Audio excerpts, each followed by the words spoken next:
And then there's grandma swinging on the outhouse door without her nightie. I crack myself up, which is why I'm almost never sad. Okay, when the dog died, that was a pretty rough day. And when the parents passed, that was kind of rough. But otherwise, it's a funny, funny world to me, and I'll find something to laugh at just about anything. Hey, well, anyways, it is Friday afternoon, the first Friday in February. The month or the year is already more than 1/12 over. This being Friday, let's call it Pie Day Friday or drama, because I am your erstwhile host, David Rush, and this is an AMA, Ask Me Anything. And so you put the two together and what do you get? What do you get? See, I'm actually in pretty good shape today. My voice is just a little on the rough side. I might have to clear it once or twice, but I am definitely on the mend as far as that goes. I've had a very productive week down at the office and working with Mike on some projects, and wow. So happy good days. Oh, let's see. Hey, we got some people here. Hey, you know what? I decided to write one of these for myself. You'll see it in the YouTube chat feed. Already got some good folks picking in. We'll say hi there in just a moment. At any rate, this is Friday. It's Pie Day Friday. I am Dave Rush. I am the senior instructor at Total Seminars and resident pie specialist. So they say we get together every Friday at 2:00 Central Time on the Total Seminars YouTube channel to talk about how to use Raspberry Pis in such a way that fosters our learning and education about all things technical, and in particular about things that have to do with Comptia certifications. We've got a one that's not directly tied to the objectives today, but is certainly tied to the trifecta courses as far as capabilities. And so really looking forward. I've had to push this one back a week. It's up, it's running, it's the problems are solved, and I'm very, very excited to get this one underway. Is today exciting? No, today is follow the steps to get it installed. And then when it's all done, I'm going to show you how to access what's been installed, but I'm not going to show you how to use it today. I'm reserving that for next week. We are installing a program called Cacti. I was all set to go launch off and what Cacti is and does. I have a time and I have a place and I have notes to do that. So, oh, there's what's wrong with my screen. Maybe I'm not as good shape as I thought I was. My screen looked really, really, really busy, and it's because I always get rid of my main browser and shrink it down, and I didn't, and there was hundreds of tabs open. Are you like that? Go ahead and answer that question. I keep three browser windows open these days for another week anyways, but I have one daily browser that's got 30, maybe 40 tabs open. And then I have another one that's always open that's got about 8 or 10 tabs, and it's dedicated specifically to Pie Day Friday. And so it's got the YouTube feed, and it's always got my my Discord feed on there, project links, things like that. And so I know I'm sucking up memory, I'm sucking up CPU. It's one of the reasons I probably have to reboot my computer a little more frequently than anybody else. And I did not reboot in the last couple of days. Everything was working fine and it was getting late. I thought, I don't want to do that. So hope springs eternal that everything will work brilliantly today. And Andrew Hutz, if I disappear, if my system goes offline or something like that, go to last week's chat feed notes and hit the link. Oh, okay, we'll get that fixed. I did have, I had 4 and 6 crossed in my mind for the last 24 hours, and things that were supposed to say the 4th said the 6th and vice versa. So we'll get that fixed. Thank you. Anyways, Andrew, if I should disappear, it means I'm going to wind up having to reboot my computer. I hope that's not going to be the case. But if that does happen, go to the links from last week's show. There is a link to join Zoom, and you can join Zoom, run the show until I get back. Heck, stay in when I get back. And then when I get back, the Zoom meeting will continue to stay open. At least it has historically in crises like that. Oh, let me do a couple of quick notes and then we'll check in, see who all's here and what they're doing. To heck with that. I've done intros. You know who I am. Yeah, I got to do this part. So you just heard me talking to him. I am joined in the back channel by my partner in pie these days, Andrew Hutz. Andrew's a writer and editor here at Total Seminars. He works in the back channel by researching your questions. He posts answers in the back channels to make me look knowledgeable. I read what he wrote and no, I give him full credit. But if there's some question that he reads in advance and says, you know what, Dave isn't going to know about that. Let me see if I can get some information and help him out. He does that. And of course, he can post directly to the YouTube feed. You can communicate directly with him on the YouTube feed. Just start typing the @ and Andrew, and you will be, you'll see how that goes. If you don't already do this, what else do I have about him? He's posting links, he answers in the YouTube. He's the YouTube chat monitor. You can tell that because his name is blue in the feed and he's got a little wrench symbol by his name. And that designation gives him the power to post links. He can actually do real links without fakes and shortcuts, and he can post email addresses, and he wields Trollnur, a name that he gave his banhammer. So we've had Russian trolls on here of late, and they go away very quickly under the power of his banhammer. I was going to say I've never seen him use it before, except I did see him use it very recently to get rid of Russian trolls and anybody else. So, you know, don't give him a reason to ban, and he won't. I should note, I was doing some research on his LinkedIn in the last couple of days. Apparently, under his many credentials, Andrew is, first and foremost, we all knew this, an accomplished computer security and hacking specialist. He gets better and better at that every day. He's in class for it. He's also, this surprised me, an expert trainer of Gen 2 penguins. Yeah, I know, who knew? And as I dug further into his credentials, he is a cobra wrangler. He hunts houseflies with crossbows and enjoys naked skydiving. So, you know, you never know what you're going to find out about people when you look them up online. One other note, and I think I've got everything covered. Today in the United States, in the US, there is something weird that happens here. Somebody begs Congress to name, today is the official national fill in the blank day, eat a taco day, whatever the case may be. And there are probably a dozen of those that are going on every day of the year.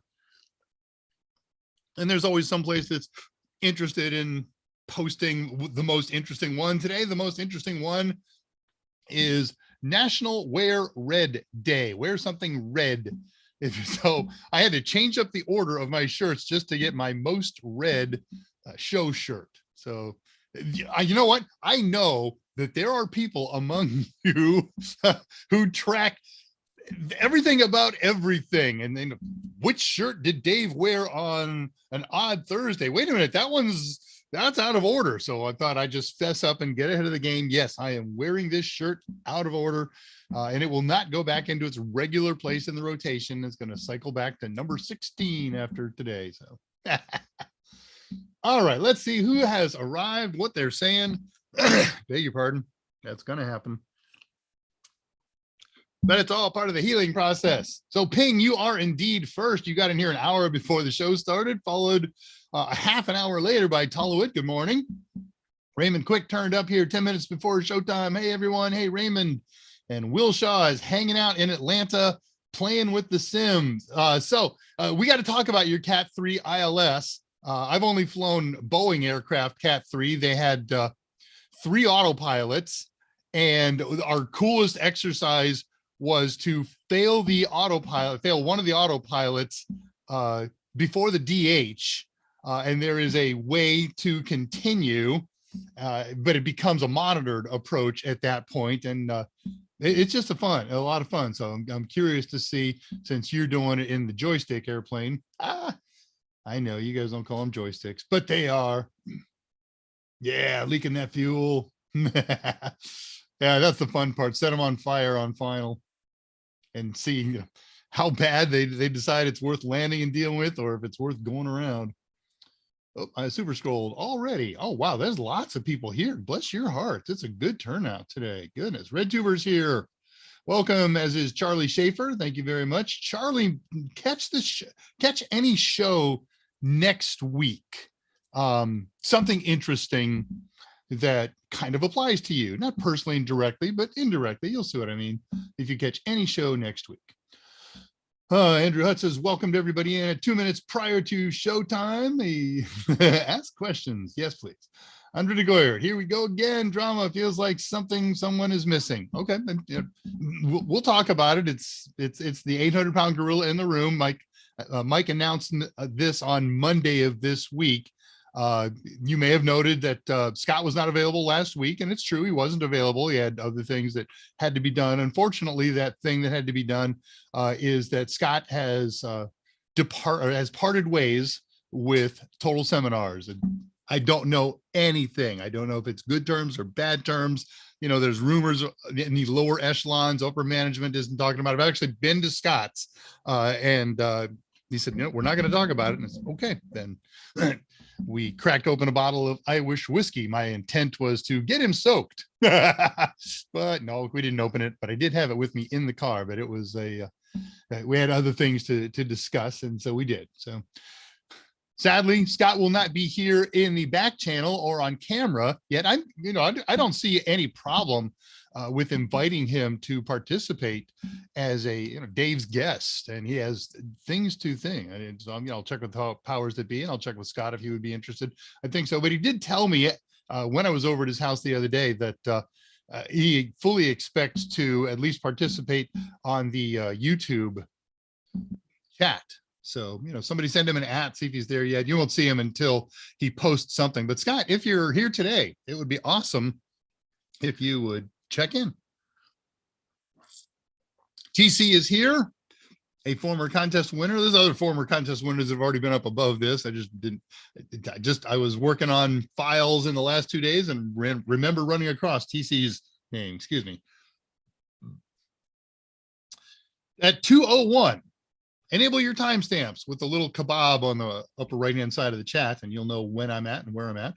William Jesky says at 2:01, there appears to be a YouTube clip of Third Rock from the Sun with William Shatner and Con Lithgow, referencing their shares twice. I knew that they were both on. I don't recall having seen them both on together, but sure, why not? I know Shatner's been on a couple of times. I was huge fan of Third Rock for obvious reasons. My background is physics as well as electrical engineering. And, you give me a PhD physicist who's a funny guy and I want to wrap my hands around his knees and let him drag me around. And I've always loved Lithgow. What a great and wonderful actor. Somali's here. Greetings. So I'm just debating, trying to pronounce your last name again. I'm not gonna. It's Somali. You're the only one named here. Oh, and you corrected Khan. I would have gone with Khan. Did his own sound check. TD Washington, hi, happy Friday Pie Day. Okay. And Brian Baggs is here. Brian, just I think you just followed me on LinkedIn. Many thanks. And anybody else, I'm always looking to gain new viewers, not viewers, whatever, LinkedIn connections, not because I'm job hunter or anything like that, but I'm a decent source of information. That's another way to get in touch with me.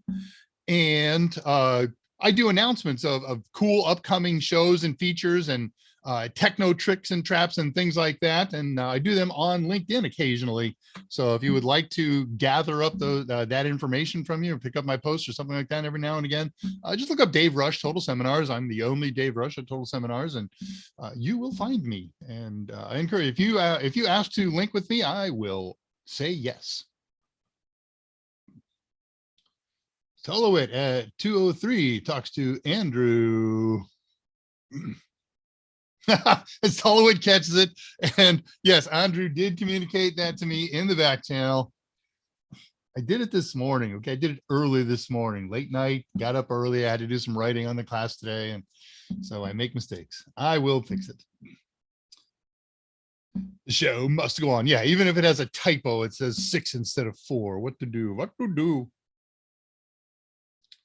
There's something going on the 6th, and that's why I had it in my brain for reasons. Good evening, everyone, says Jared Graham. Nice to see you again, Jared. Ronan Reeds is here. Hello, sir. Right back at you. Well, if it goes down, the public will get to see Whiskey Foxtrot Hotel leads to in regard to getting timely haircuts. I haven't seen you on camera in the back channels, in the company back channels in the last few weeks. So, but I do recall last time we did see each other 3 or 4 weeks ago or so, I think it might have been, discussion about haircuts was a place. I guess I'm getting there. When this hair gets to about half ear, or when my hair curls like this, my wife loves it, but it drives me nuts. So I guess as soon as it starts to do that, whoosh, we head for the clippers. I followed Mike out of the office yesterday. We had a cold front come through Houston. It's lasting about 3 days now. We're in day 2 of it. So Mike was in front of me ahead, and no hat, and of course a fairly recent shine up on his head, and you can just see the heat blasting off the top of his head and the shivers began for the very short trip out to our cars. Kevin Lopez is here. Hey, long time no see in the forum. Nice to see you. I saw your post in LinkedIn this morning. Cool post. 207 Andrew Hutz. Yeah, no, I came up with that one for some reason. Looking for weird jobs. It'd be cool if you could do that and get paid for it. Brian says at 207, how can you hit a housefly with a crossbow? Hey, Andrew is good, right? Practice. Same. How do you get to Carnegie Hall? Same way Mr. Miyagi caught the fly with chopsticks. You know, I don't know if this is true or not, but it's a great story. After that movie came out, there was all kinds of news that was a fluke, that it was really filmed. Pat Morita really did that, and it was not set up. It wasn't CGI. He reached out and snagged a fly with chopsticks, and I hope that's true. It was an awesome story. Andrew DeGoyer, how's the weather over there? I heard on the news there's a big snowstorm going on. Yeah, so we didn't get snow here in Houston. We did get road icing, and just a little north of us, snow began, and it accumulated way up in North Texas. My kid yesterday was at +9 degrees last night or early this morning, +9 Fahrenheit. So call that a couple of degrees above. Sorry, how below is that? No, 10, like 15, -15 C, something like that. I may be way off. It's been a while since I've done real conversions in my head. So it's cold here. 25, 26 Fahrenheit. So 10, 12, something like that on the C scale. Jared, sorry I'm late. It's okay, Jared. We haven't taken attendance yet. I'll get to that later. You are good to go. You were in your seat before the show ended. Raymond Quick, to be fair, I was on the page about an hour ago before, but that's only because I pulled it up and went to lunch. Okay. All is forgiven. Tobit, not 16. The shirt is actually number 14 in the rotation. And there is the proof that I'm talking about. There are people who track everything. And if I would expect someone to track it, it would be Tullowit, one of the moderators of the UTSD there. So I'm going to start using the acronym, the Unofficial Total Seminars Discord server. Eski's here. Another winner. Good afternoon. Charlie Schaefer, good. That's sad to hear. Yeah, we're all sorry about Scott not being here. He will certainly, if he's not already, do great things at other places. Again, I don't know anything about the details of his departure. So he's gone. It's sad. We're friends. He was my direct report. We have done many friendly things and friend-alike things together, and our friendship will continue. Yeah. Zach is here. Hey, man, just wanted to say I'm still alive. Just had a lot going on with decorating my house. Okay. that was left in a very bad state from someone I'd let it to. Oh, I'm so sorry. Yeah, all is well here. Miss you too. Christina Strickland's here, Third Rock. Such a callback show. Yeah, I think one of the local retro channels is going to start up the series, has started up again in the series. I know I've surfed past it a few times, and that's a guilty pleasure. If I surf past Third Rock, I'm done surfing until the episode is over. Reading questions, Red Tuber at 2:14. I'm sure it's in my news, Red Tuber, but sure, let's read the message here. I'm sure you heard that Raspberry Pi operating system 64-bit is available to install. What are your thoughts on installation? I have thoughts on that. I'm going to steal my own thunder. So just stick around for about 15 minutes and I will have covered everything that I'm ready to cover about the new 64-bit version of Raspberry Pi OS. Bottom line, it's very exciting.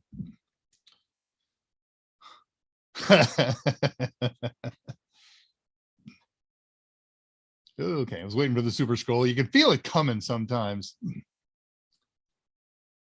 Okay, I'm almost caught up here. Discord is definitely still open for business. Yeah. Andrew, would you be so kind as to post up Discord link? And by the way, Andrew, we never talked about this. You may post things that you feel necessary to post at your convenience. You don't have to wait for me to ask. You are a part of this show. You are an administrative part of this show and can add to it as you see fit. Let's see. Chris Kent is here. Good afternoon. I was wondering if you were doing the vouchers also. I am doing the vouchers also. I will do the voucher today after the project. We do the project around the second hour of the show, 3 o'clock my time. The project is not going to be very long today. I'm basically going to be running through step-by-steps and just give you some hints and tracks and warnings and things like that.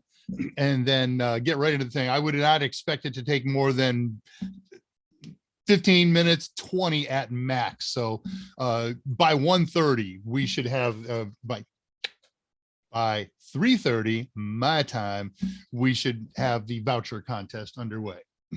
Or who knows, I'll change my mind and do it in 5 minutes. Now that I've told you, got to be fair, right? Okay. And the link for the unofficial Discord channel is posted at 2:21 by Andrew. The Discord channel is a place that was set up by some of the folks that are here and one of the folks who's not here to replace an old Discord channel that had been set up and got hacked. And so we've abandoned that one. Now, when I say we, it's not a Total Seminars offering. That's why it's the unofficial Total Seminars Discord server. It was set up by people who aren't part of Total Seminars to talk about Total Sem and the AMAs, and then it has expanded mightily into all kinds of great subforums and tons of, I think we peaked out at about 500 users on the old server. We're already knocking on the door of 200, and I'm going to guess that half of those, maybe 2/3, are returners, and the other third is new folks. You know, there's a lot of folks who joined up when it first signed up and never participated. Their names were on the list, but they were never participants. So what we've got is 200 very active participants now that have all levels of knowledge and skill. Some of them know none at all, and they're there just to ask questions and look and listen and learn, and others have a great deal of expertise, oftentimes much more and in other areas than some of us at Total. So again, we have nothing to do with it. I'm just a participant on it. Same for Mike. We join it. I answer questions on there when they come up and it seems appropriate. I always try and ignore questions for a while unless they're directed to me to give other people a chance to answer. And sometimes there's some much better answers than I would ever have given.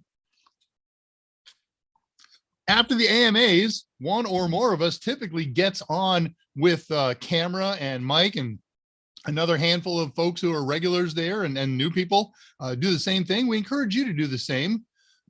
Just use the invitation link. And, you know, if you don't want to do that, it's not a possibility for you. It's not something you just like to do. You don't want to be on camera or be heard. Cool. Go over there anyways when we're on. and post questions. And you don't have to post or wait for us to be on. Post questions and post answers and comments. There's a memes section on there. People post humorous things, and there's Linux sections and study guides. There's study group sessions and so much more. Just go experiment and explore with it. It's a really great resource. Reading questions here. All right, passing 216, 225 real time. We're all right. There's not many questions below this. Excuse me. If I see @ signs to other people, I typically don't read them out loud. I just kind of skip past them because I'm here to answer your questions, and you guys are welcome to talk to each other and answer each other's questions and have conversations. It's a nice thing to do. Discord is also a nice place to do that. Mr. S is here. Best stream, valuable content always. Very kind of you, Mr. S. And I likewise, Mr. S, best YouTube chat channel commentary always.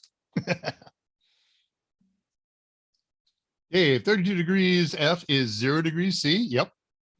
That one I knew. 212 F is 100 C. 20 C is 68 F.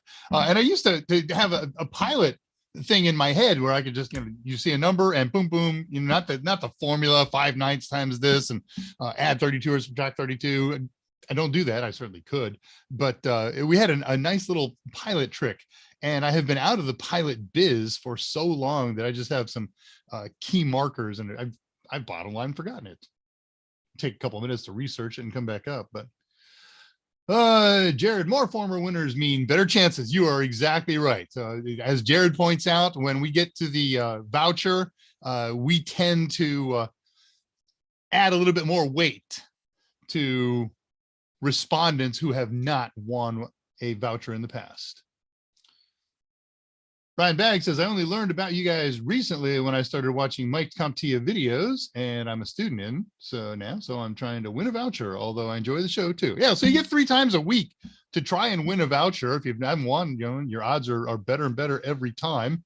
So Mike gives away a voucher on both of his shows on Mondays and Wednesdays. I give one away here, and we also each give away free access to Total Seminars practice test questions for all of the for many courses, obviously the trifecta and many more. And Raspberry Pis, in fact, are really cool. 222, Brian. Oh, actually, Scott got a call from an unnamed 3-letter organization. He's been recalled to active service. Sure. Take as much time as I need. Thanks, man.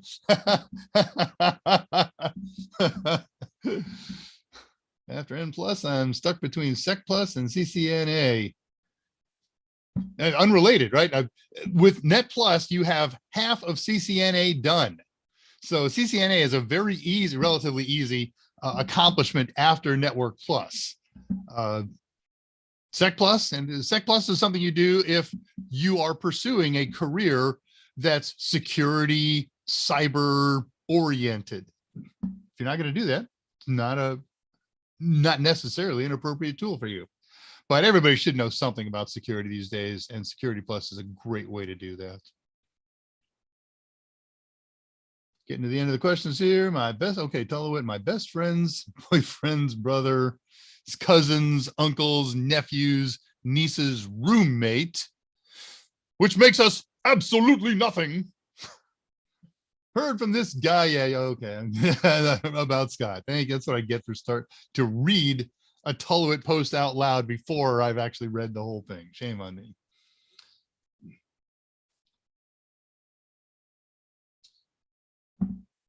Initially, I wanted to go to security route, but going through Net Plus again, started like network. Okay.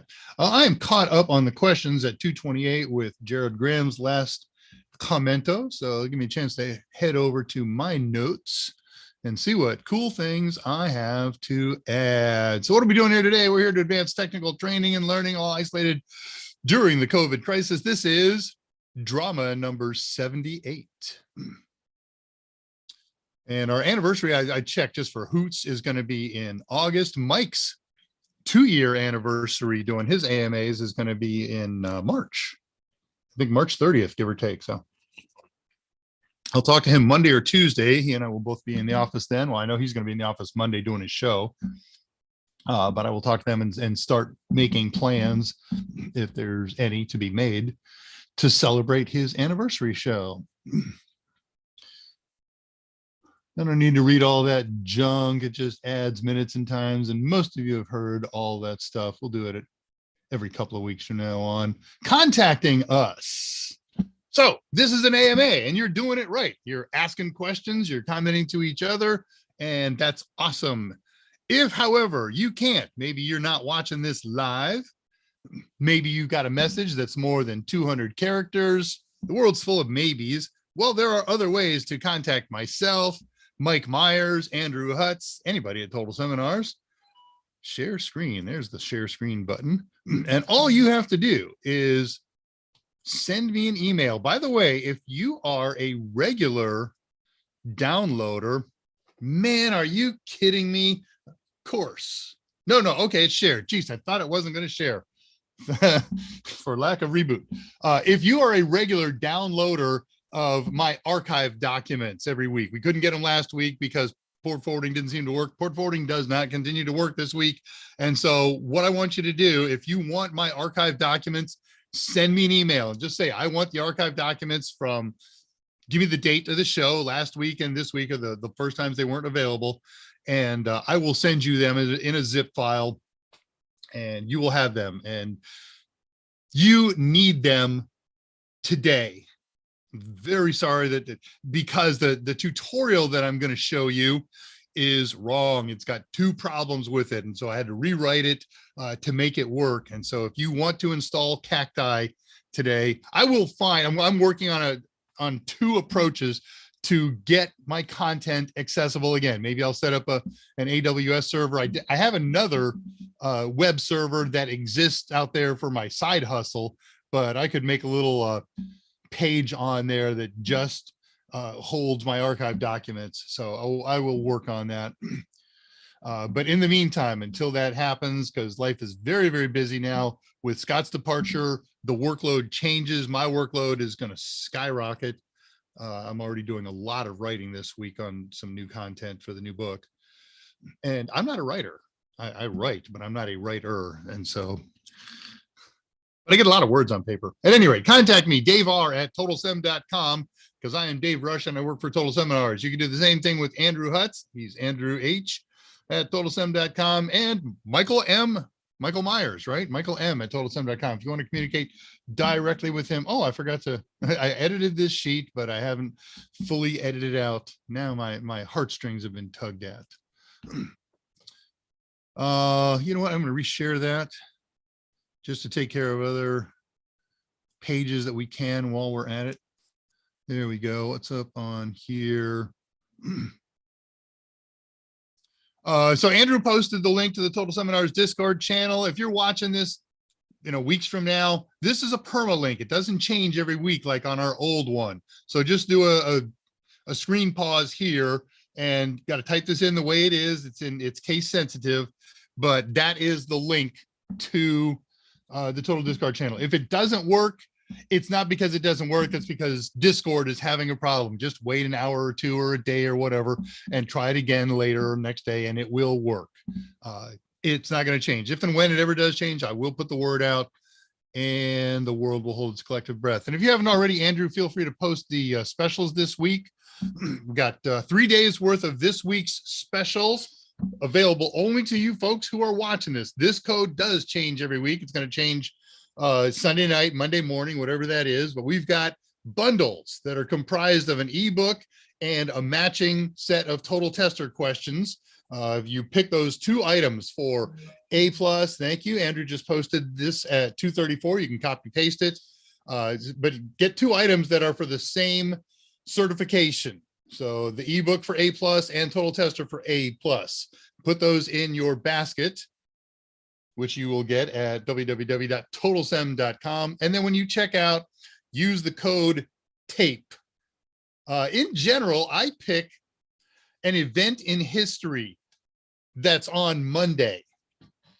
So whatever this past Monday was the last day of January, 31st, or 30th, whatever that was. 3M started marketing Scotch tape, and that's why I picked tape. for the code this week. Anyway, those are good. You can see the stuff that's available for A+, Net+, Sec+, Cybersecurity Analyst Plus, Pen Test Plus, and AWS Systems Architecture Associate. No plus, it's not a Comptia thing. I'm putting this up now. This is the tutorial that I based today's installation on. Again, it's wrong. You can see it was written in 2020. Things have changed mightily since 2020. And there are two important changes, and I'll cover those in today. And again, if you contact me, I'll send you the zip with all the information on it. Can't post that because that's today's question for Total Tester. All right, so that's all the slides until we get to Total Tester. Total Tester questiones. Okay, did that. Oh yeah, just moving through pages here. And oh, thank you. Andrew also posted today's tutorial link at 2:35. And so what you do is just note that tutorial and then bring up Notepad or a pencil and paper, and I'll tell you what the two corrections are today. And then you'll be able to use that. You won't have to download or get my documents from email. Just follow those instructions and check your read notes, Dave's notes before you do that. And you will be able to successfully install Cacti today. Thank you, Andrew. Do I need a Raspberry Pi to do a project? Sometimes you do, sometimes you don't. The product that we're installing is available to be installed on every major Linux distro out there. However, the specific instructions for today's lab are to install it on a Raspberry Pi. So if you want to do exactly the steps that I'm doing, you're going to want to do it on a Raspberry Pi. Works fine on a 3, by the way. Did that. Where we been? What did we do last week? Well, I punted because I had to push back Cacti on last minute's notice, short notice. So I found a nice little article with 14 keyboard shortcuts. And there are some that I remembered but haven't used.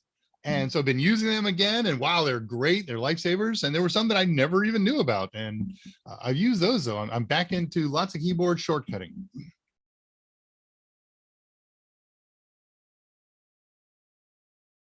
Okay, did that.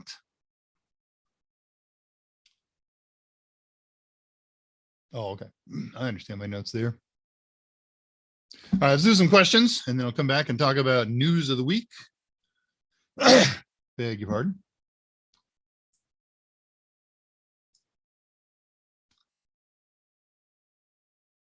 Sorry, I super scrolled. We're not too far. Andrew's asking a question of Jared. Oh, Andreas. I don't know. There it is. Andrew is. Jared, do you have an interest in networking or okay? Yeah. So he's trying to help you narrow down the best one to take, and that's the way to do it. I saw people poke in right away and said you should do this or you should do that. In fact, I did it right. But the right thing to do is to find out what your goals are and then offer relevant advice on what you should do next. So way to go, Andrew. Thank you, bud.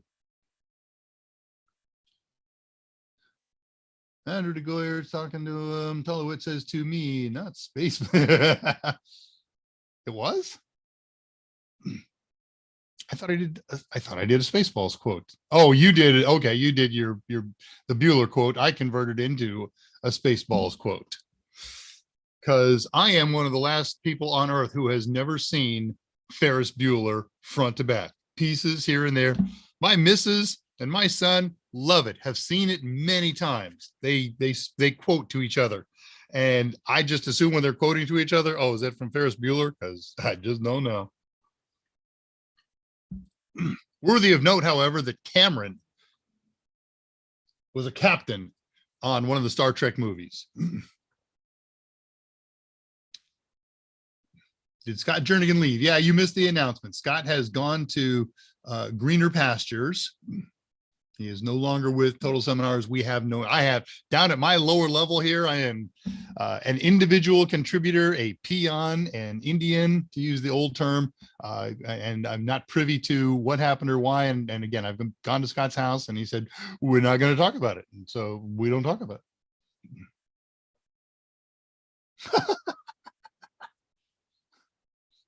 Ferris only got one day off. Okay. I always thought that was kind of the whole premise of the movie. You got a day off. You made a typo. Where did my T go? Christina, you put words down. You become a writer. It's just the way that works. Okay. Kevin at 233. Dave, do you happen to know if there are good opportunities for cybersecurity entry-level jobs in Texas? No. What I would do if I were you, Kevin Lopez, and anybody else job hunting, is hit the usual job hunt sites, LinkedIn, Indeed, Career Builder, Monster, and do a search. And you can do saved searches and they will send you, all of them will send you notifications when jobs come up that meet your search criteria. You can get really narrow, you can be broad. I have a search, a couple searches in LinkedIn, not because I'm job hunting, because I am paying attention for job types that people who participate in our AMAs and our other product offerings might be interested. So I can either have an answer ready to go, or some people, I know personally who are in the hunt and it's, hey man, I found one you might be interested in, then send them a link. But apologies, cybersec is just not my bailiwick. And so I have limited expertise in there and would not know good positions from bad positions. So until or unless I get more background on there, I tend to shy away. And Lopez, I'd be willing to move to a state where IT earning potential is high and the cost of a house is reasonable. Well, it was certainly easy to say yes to both. A couple of months ago, of course, housing all over the world and all over the US has skyrocketed. But, relative to all other things, it's still very affordable.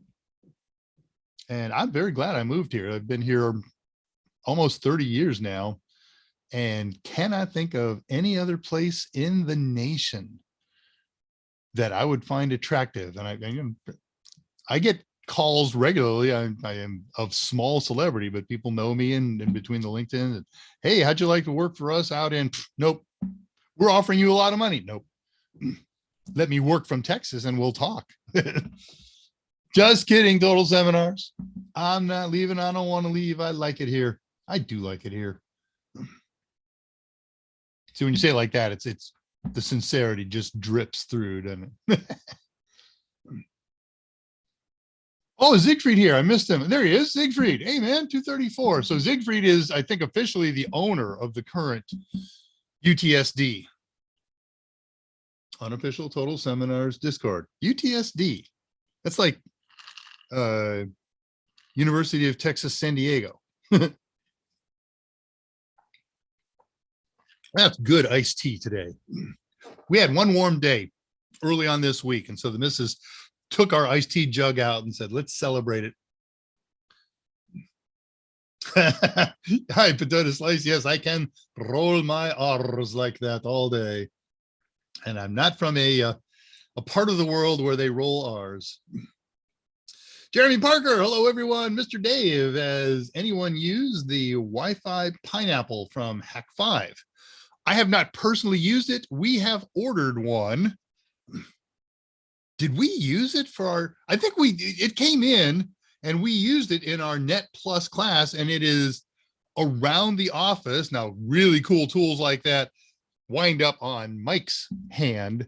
So I'm going to recommend you join Mike on Monday or Wednesday and ask him about that. It's a product that has a lot of love, and including us, based on we've seen it used before, and we liked it. So we definitely ordered one. It catches me up on questions. Good. Siegfried's feeling better. All right, back to here. News, tricks, and techniques of the week at time 44. That's perfect. Monday, nope. Wednesday, 2 days ago, was 2/2/22.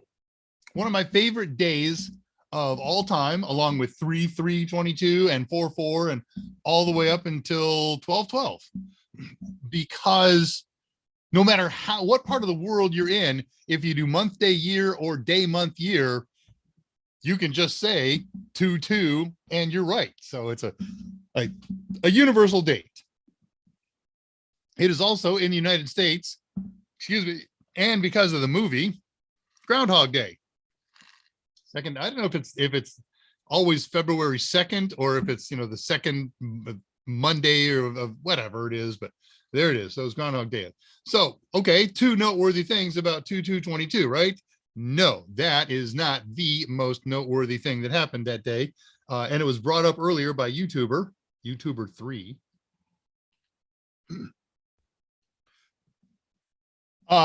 And that was Raspberry Pi, the organization, finally, mercifully put us out of our misery by having released the official 64-bit version of Raspberry Pi OS. It's been out in beta for a year and a half, and they're busy and they've got personnel troubles and shipping troubles and supply chain trouble, just like everybody else. So I imagine they kind of press their coders into other service, but the coders have gotten to this thing and it's done. So what do I think of it?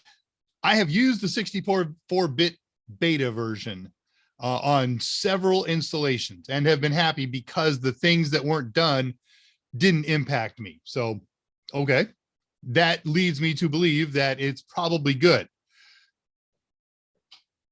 But there are 3 issues that I got to address. Now, first of all, I have not installed the new version yet. I've been busy. And I'm going to be busy. I am not going to get around to installing a 64-bit Raspberry Pi OS until mid to late February, the way my schedule currently looks. It only takes a couple minutes to install. Yeah, fine. But I want to experiment with it. I want to try all the things that I know didn't work in the past. I want to run it through its paces. So I won't be able to do that for a couple of weeks. The next question that comes to mind is, there's 3 of them. The Raspberry Pi Imager has a built-in list of downloadable operating systems, some of which are actually built into the Imager and most of which it calls out to the appropriate place on the website, gets them, downloads and installs them for you. So I don't know that the Raspberry Pi Imager program can dynamically detect those things. I think they're hard coded into it. So I suspect we're going to need a new Imager. In the meantime, I would presume that the thing to do is to manually download the new image, and I would think you can use the current Imager for that. But as long as you're there downloading, it's a small file, it downloads quick and easily, and so off you go. And then the final question is one of the other reasons that I'm not ready to install it is I installed Bullseye when it first came out. I should have wrote the date down on that, a few months ago. And I got burned. I have it fully installed on 3 machines, and I have it upgraded on former pre-Bullseye machines, and they've all got some kind of problem or other. The upgrade is not complete. It doesn't really turn it into a fully functional 4. It's pretty Bullseye, but and there are some things that don't work to this day on a new, fresh, shiny Bullseye install that used to work on the old days. And I'm thinking in particular, the official Raspberry Pi cameras. The cameras work, but the old utilities don't. And so switching over a lot of environments that I have that use the old utilities has been a pain. I suspect similar things will happen with this shiny new release, only 2 days old now, of Raspberry Pi 64-bit OS. So I'm not going to get burned by being an early adopter, because when I adopt, I put it on a production machine. Yeah, I know I got plenty of other machines around here, but I just do. So there you go. So I don't really have much information to add in a positive or negative sense yet. Next news, tricks and traps of the week. This is a hat.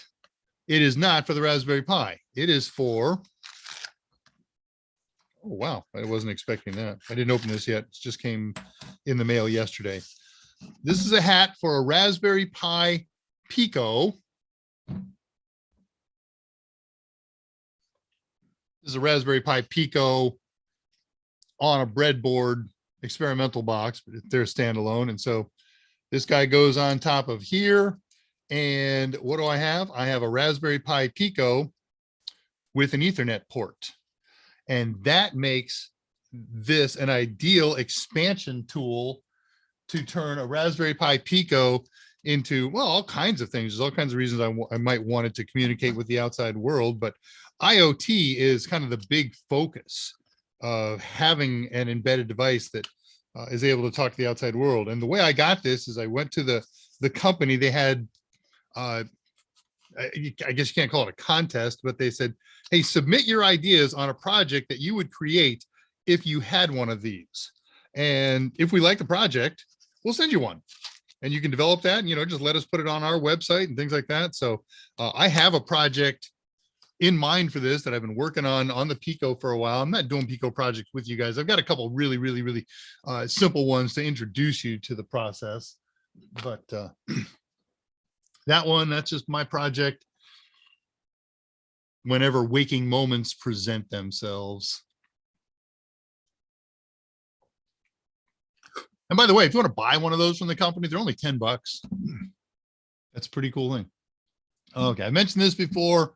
Port forwarding is dead, so you can't get the pyrsquare.zapto.org server yet. We're working on it. As always, we got 2 contests today. I got access to Total Tester online practice test question package. And of course, we have a Comptia voucher giveaway contest thing. Old unanswered questions, none. Not doing that. TTO giveaway. Okay, let's go catch up on questions. And then when we're caught up on those, we'll do the first contest of the day, Total Tester.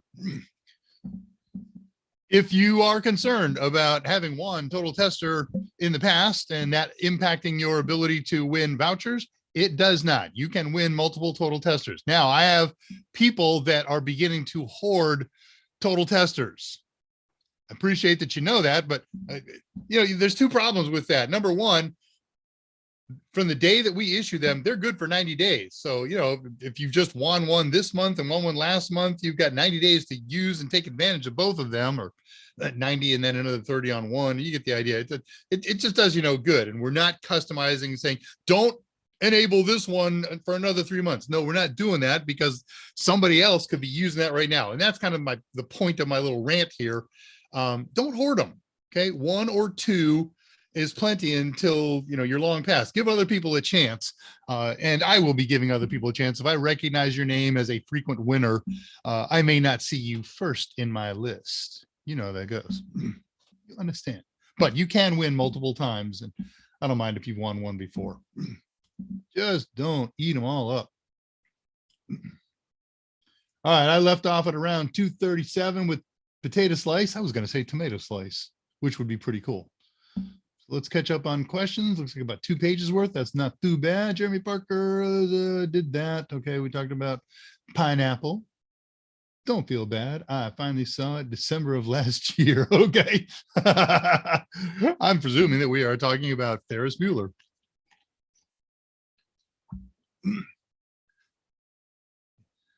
People checking in with each other, feeling better. 244. And Andre is talking to Siegfried. Man, get to know Siegfried. He has cool toys. UTSD is port number 474. You're going to make me look that up and see if there is something out there, some kind of registered port. Well, that'd be a well-known port. 474. I don't recognize that one. Oh no, you had the Rona, huh? Been there. You had a rough one, huh? All 3 of us here in my household had it over the Christmas break when the kid was home from school, and pleased to say that it was reasonably mild for us. It was the the Omicron version, not the real hardcore one. Christina, I don't know if I'm comforted by a long beta. They're getting the kinks out of our worried by a long beta. Yeah, it was a long beta, but I suspect not because it wasn't being worked on, it's because it wasn't being worked on. Imagers for pansies, pseudo DD. Tuber, I heard that the 64-bit RPi OS video DRM is sketchy. That there's a 32-bit workaround. That would not surprise me if there was. Yeah, again, we've got problems with 32-bit video on Bullseye. And yeah, I haven't heard anything about I haven't heard any feedback yet. Again, it came out 2 days ago, and then I pretty much closed off from news because I had stuff to do down at the office and. So I figured it'll all come flooded, and it's flooding out now. You've already got some for me. Thank you. Andrew got burned by being an early adopter of Apple silicon. Yep. Early adopters. The old phrase on that, slitting our throats on the bleeding edge of technology. Well, so talking to Red Tuber, I tried to get DRM content running on the 32-bit version and couldn't get it working for all apps. Network says, all the problems that you had, Will, I was not able to recreate. I've got 32-bit DRM working on everything that I have, from Chromium through Netflix, through Plex, through Kodi. So don't know what it was. But those are all with older operating systems. I haven't tried any of them with new Bullseye. So anything is possible there. Sure, with time, these things will get resolved. Nice, Andrew de Goyert at 252. Chris Kent, can you install any older Windows OS onto a Raspberry Pi? There is a Windows IoT version that will, so there's no regular, how do you do this? Let's go back. There's a Windows IoT for ARM that will install on a Raspberry Pi. There are people who have installed Windows onto Raspberry Pis by going through, first of all, Box 86, which is an emulator, and then through Wine, which is not really a Windows emulator, but that's what everybody calls it. Wine stands for Wine is not an emulator. It's officially termed a shim. And so you can get it installed.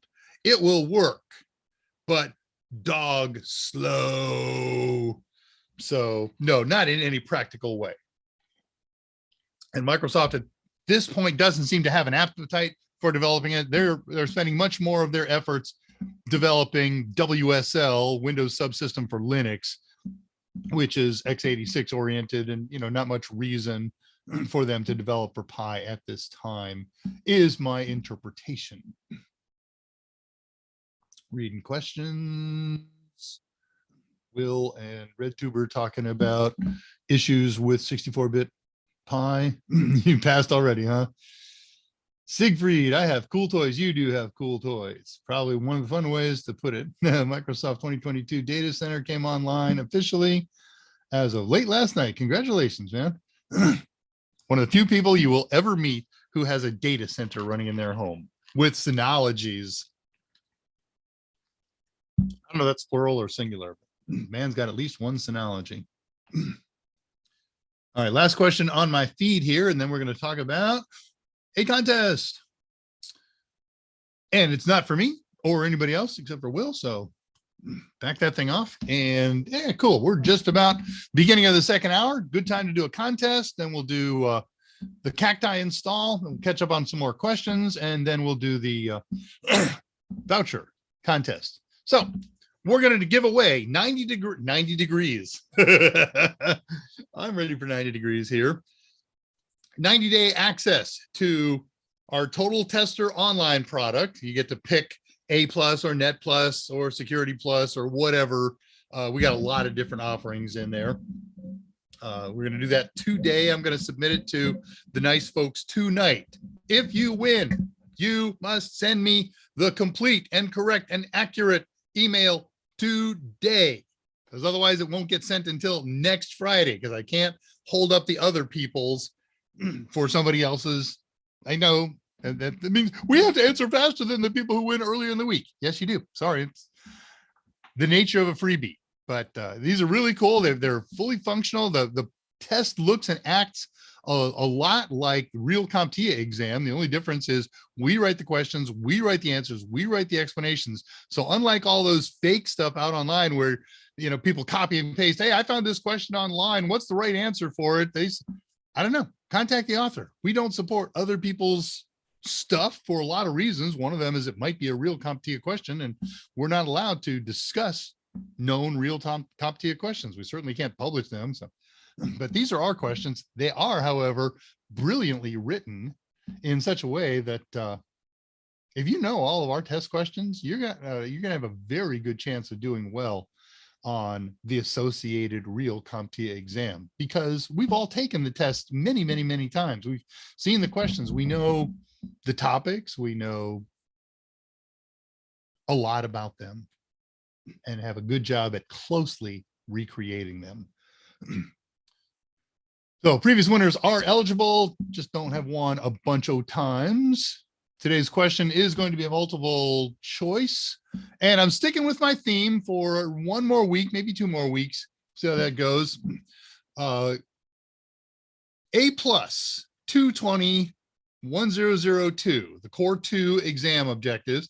Comptia wants us to know certain basic Linux commands. Specifically, objective 1.9 says, given a scenario, use features and tools of the Mac OS and Linux client/desktop operating system. So I've been making questions up built around that objective. I'm working with all and only the Linux commands that are posted in objective 1.9.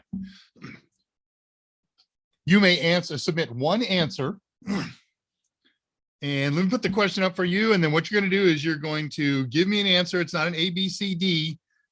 You got to type in the answer to the question. I'll accept minor typos today. It's not a 1-word thing, but they all have 3 words in them. And 2 words are the same in all of them, but I don't want a 1-word answer here. I don't want you to put in the word nano if it calls for nano Johnson filename.txt. I want to see all 3 things up on there. So let me get a share and get the question up here for you.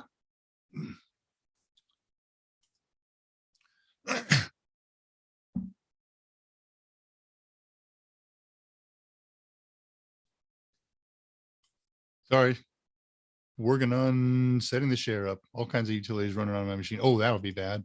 There. Got that fixed in the nick of time. All right, so here comes a question. A coworker has recently changed their name. Junior Administrator Pat has a text file that includes biodata on all of the employees, which must be edited to reflect the name change. Pat wants to know how many lines must be edited in that text file. Which is the best Linux command that Pat should use? And you have 5 choices to select from. Answer choices are chmod smitty biodoc.txt, chown smitty biodoc.txt, kill smitty biodoc.txt, grep smitty biodoc.txt, and vi smitty biodoc.txt. Let's run through that question one more time. Junior Administrator Pat has a text file, includes biodata on all of the employees, which must be edited to reflect the name change. And Pat wants to know how many lines must be edited. So which command is the best Linux command that Pat should use to get a count of all the lines that are going to have to be edited? So while you look at that, I'm going to watch, and back channel, you're watching here, you know the right answer. Beg your pardon here.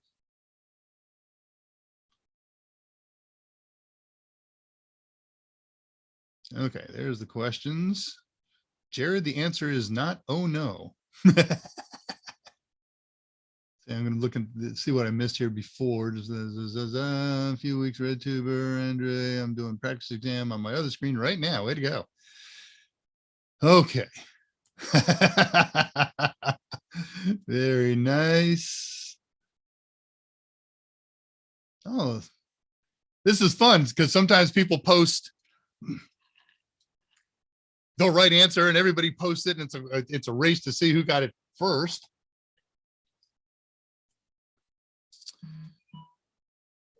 I was just about to poll you.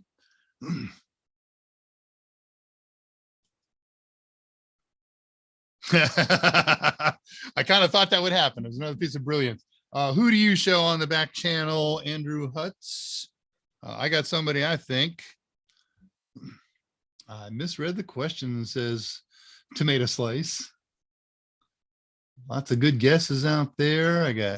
I have two right answers that have the same time signature. Oh, wow. You have a different one than I do, Andrew.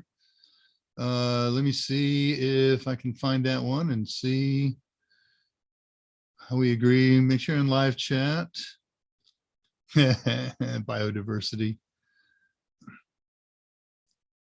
Yeah, I know, Brent Peterson. I like when I wrote that as an answer choice, that just came to me as hilarious. In fact, I think I add that as number 6 because it sounded so, or number 5 because it sounded so funny. You are exactly right, Andrew. Good catch. Thank you for doing that. I was farther down. All right, we have a winner. The answer is, let me bring up the answer sheet so you can take a look at that, and we can all figure out together who the winner is.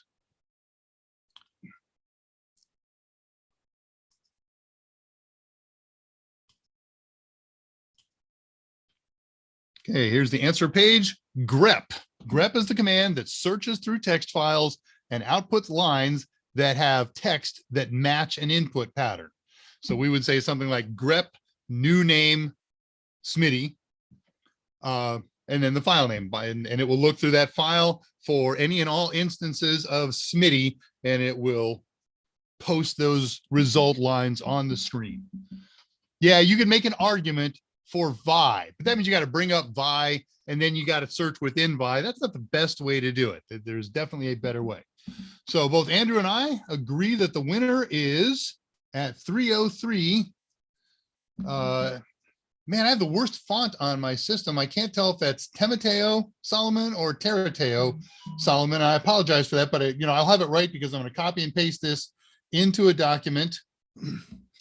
Here comes our resident Vim expert in the back channel to say, I would use Vim. It's better for 87 different reasons. Thank you, Michael.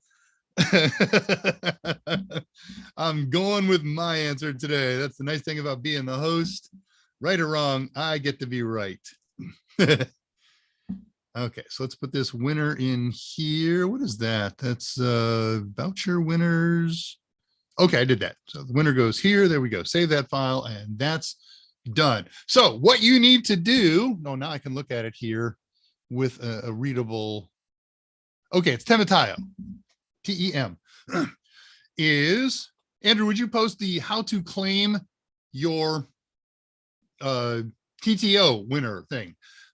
Temateo, what you're going to do is you're going to send an email to me, Dave R, at totalsem.com, and you can copy and paste all these instructions. Andrew just posted them at 3:08, but you're going to send me an email. You're going to include 3 pieces of information in there. 1, 2, 3, 4. Your YouTube name, your real name, your email address, and which total test or practice test you want. And don't give me one by name, because if you say Net Plus, I don't know if you mean N10007 or N10008. If you say A+, I don't know if you mean, well, it doesn't matter because A+ you get both. But give me the number of the exam that you want to practice test for. Thank you. 220-1001, 220, N10-008,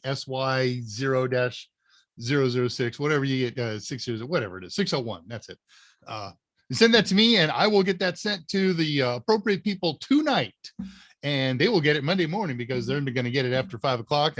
But they'll get there Monday morning and they will get to work on it right away. You'll hear from them early in the week. That's an email that you're going to get that will come from Total Seminars. All right, very good. Congratulations, Tematayo. So look through and see the funny answers that happened, or there usually are. Nah, we got to get burning on time here. Verben Jaegerman Jensen. I'm pretty unfamiliar with Linux. There's going to be Linux questions for the next couple of weeks on those, but here's where you get all of your answers. Go look at the objectives for 220-1002. Every command that I'm going to have as a question or an answer is going to come from objective 1.9, the Linux objectives on the core 2 objectives. So that's how to prep. All right. Any last minute questions that I got caught up here? Congrats. Okay, good. All caught up there at 3:09. So let's talk about installing Cacti for a little while. Won't take too awful long. This week's project, today we're going to install Cacti. It is a network monitor and management utility. It's available on all flavors of Linux, and it is one of the tools of choice that administrators use to monitor what's going on Linux hosts that run servers. There's traffic analysis on there, there's CPU load analysis, and what's really cool is you can set this thing up to monitor tens of thousands of servers out there and collect all that data in a database, and at the same time show you at a rate you determine real time graphically what's going on with all of these things. I still have the answer to the TTO question displaying on the screen. Oh, I do. Thank you. Thought when I closed out of there, it would go away. There we go. So it'll run on a Raspberry Pi. It's not a high resource intensive thing. So you can actually manage a lot of servers on this thing. So Andrew posted the link for the tutorial. I'm going to post it again just because it's convenient for me. I'm ready to go with it. And again, this tutorial is less than perfect. And let's keep that up there. Because it's a little dated. And so two of the things that it tries to do don't work on a current version of Raspberry Pi OS. So what is Cacti? Well, I just stole a definition from Wikipedia. I'll get into it in more detail when we actually use it next week. First of all, it's an open source utility. It's web-based. You do all the management on this thing via a web browser. That's cool. Network monitoring and graphic tool designed as a front-end application. The back-end application is the thing that pulls and gets the information. And then there's a secondary back-end application, the database, where it's all stored. So you can go back and look up information historically. It uses an industry standard data logging tool called RRD tool. And the good news is we don't have to get into that. It's taken care of automatically.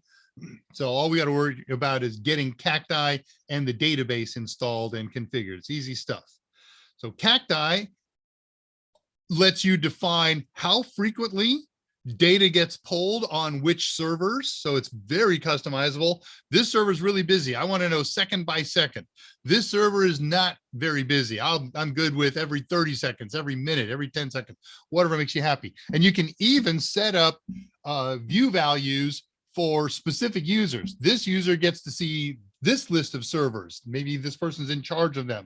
This person's in charge of that list of servers. So when they run Cacti and they log in with their account name, they will only see the servers that they're supposed to. And of course you can set it up, which is the way we'll do this, so that all servers that you choose to manage and monitor are done so.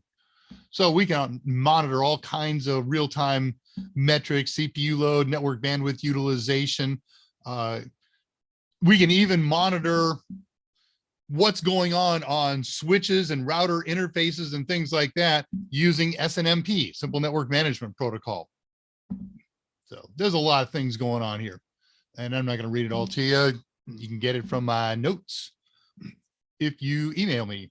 or otherwise find it. Got a good tool to extract. Nah, I'm not doing that. Not doing that. Required equipment. Let's just dive right into here. What do I need? I need a Raspberry Pi. My install is on a Raspberry Pi 3B, so it's got a gig of RAM and a 1.5 gigahertz four-core processor. This is enough to run a home, a small business installation. And I'm thinking, I don't have a good empirical data on here, but from the experiments that I've done in-house, I don't think it would break a sweat monitoring 20 different servers. After that, I might consider, evaluating it, because I don't really know for sure. But when you get to some number of servers that says Cacti is acting pretty slow, then you start looking at a 4B. 4B has a couple of performance benefits, not just CPU speed and quantity of RAM, but some other cool things going on that will help it communicate more quickly with its clients and things like that. Of course, for your Raspberry Pi, you need all the usual stuff: a power supply, an enclosure, some amount of storage. You can install this for your home. I just want to try this out level on a 16 gig micro SD card. If you're going to use this on a real network, do something bigger, 32 gigs or higher.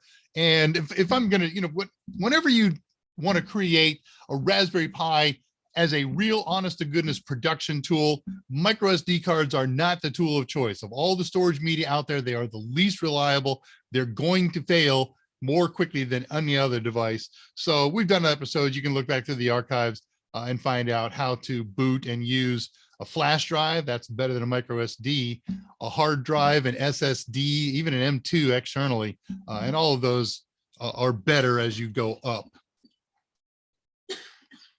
They're also more expensive. But install it with a micro SD, and then if you like it, blow the install away, get a good storage media, and use that. You need a network connection. You'll need it to access the installation programs we're going to do. And of course, it has to be able to contact the networks and servers that it's going to be monitoring. I've done this with Raspberry Pi OS Bullseye 32-bit because that's what was available at the time. And I wouldn't become experimental on a production machine on a brand new OS release. Start out, I'm not going to talk you through this process. I've done it dozens of times. Install, configure, and update Raspberry Pi OS.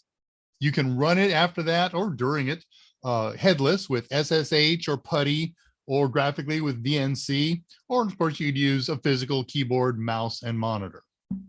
And then before you start the install, run a fresh sudo apt update and a fresh sudo apt -y upgrade, or you can just do sudo apt upgrade and let it prompt you for yes or no. Now, I've already got it installed here, and it's got to be that way. So basically what you're going to see me do is type in the commands of some of these things without hitting the enter key. You can get all the commands from the tutorial that we posted. And again, I'm going to show you two areas where there needs to be a correction.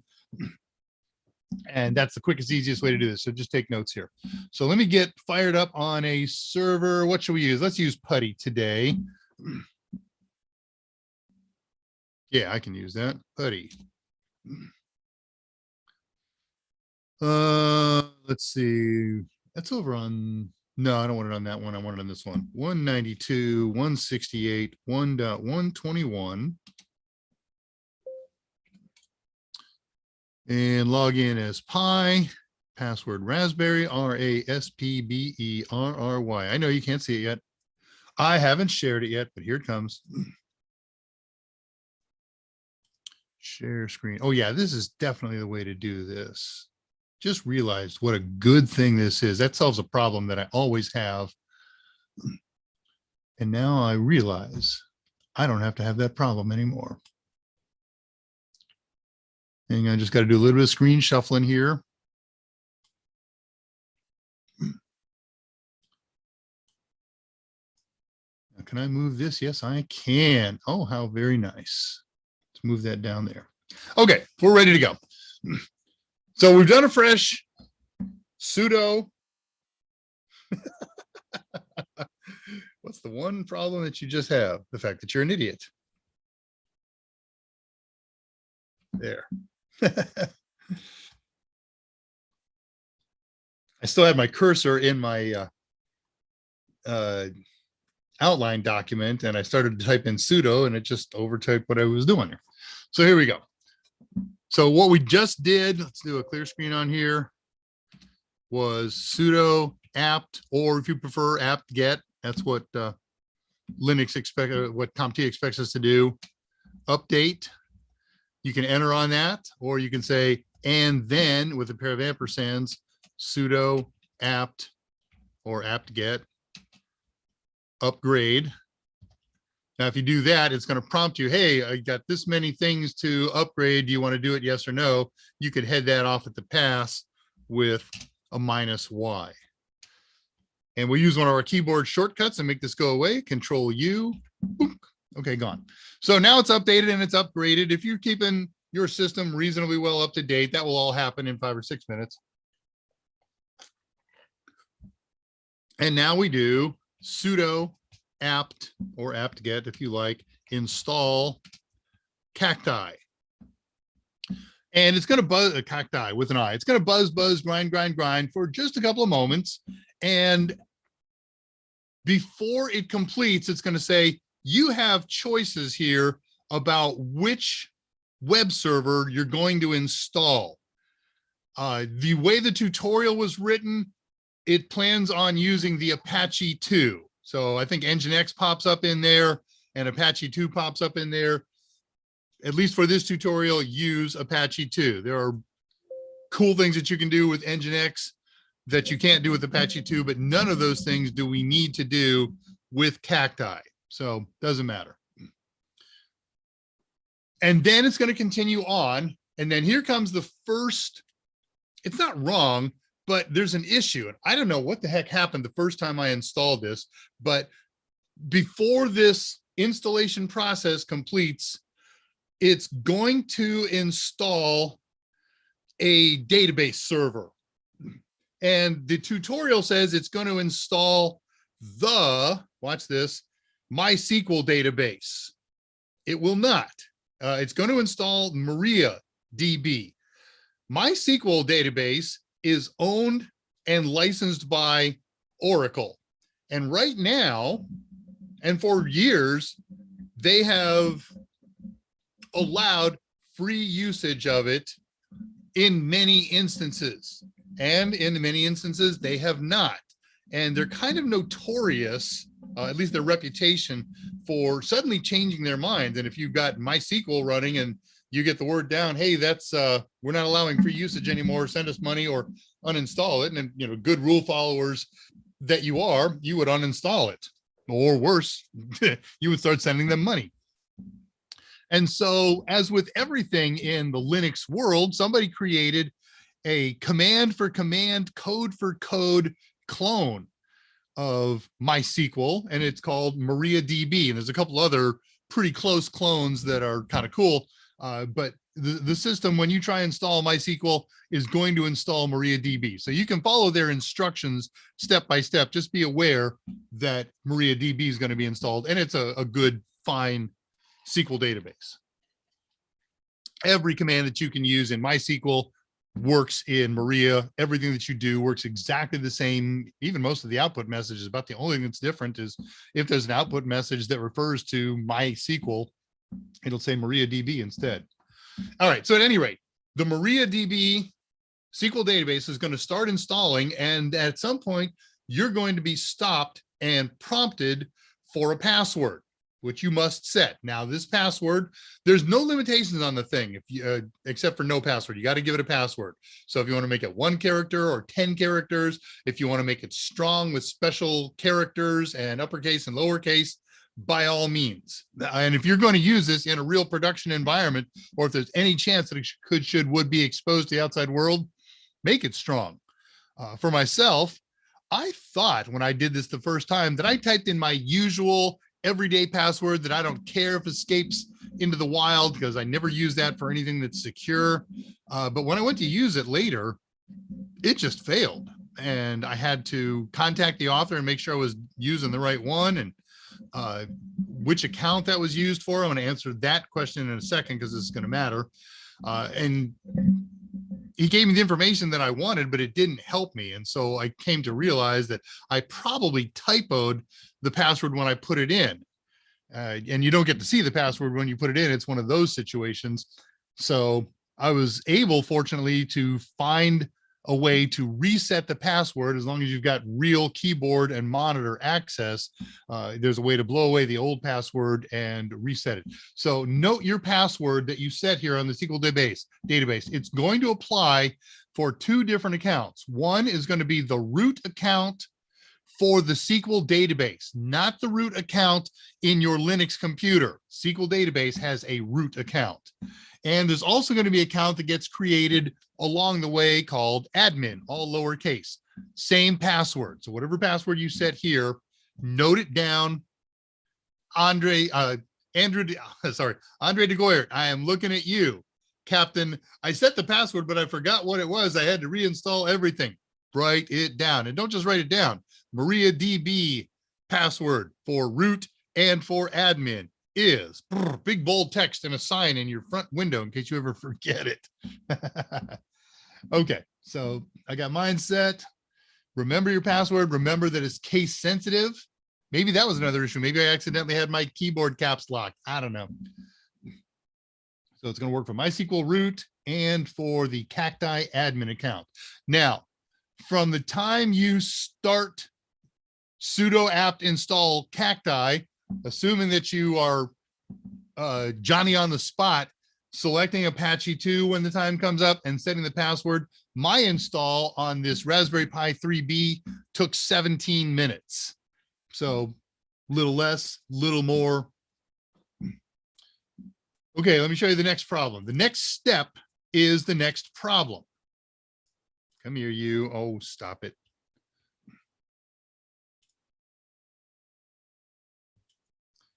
Microsoft Word changed 2 bloody weeks ago.